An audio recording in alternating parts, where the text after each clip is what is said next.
Apa bahaya kesihatan? Setiap hari main Mobile Legends, setiap pagi, setiap malam, ketagihan. Nombor satu, masalah mata. Mata akan jadi merah, tidak selesa dan rasa berpasir.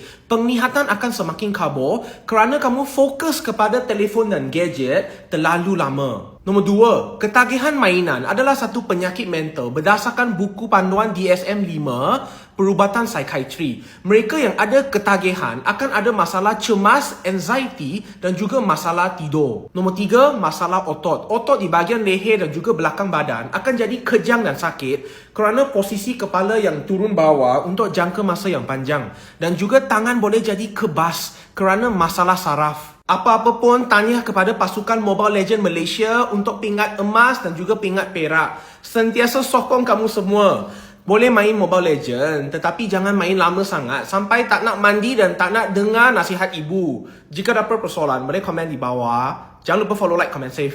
Terima kasih.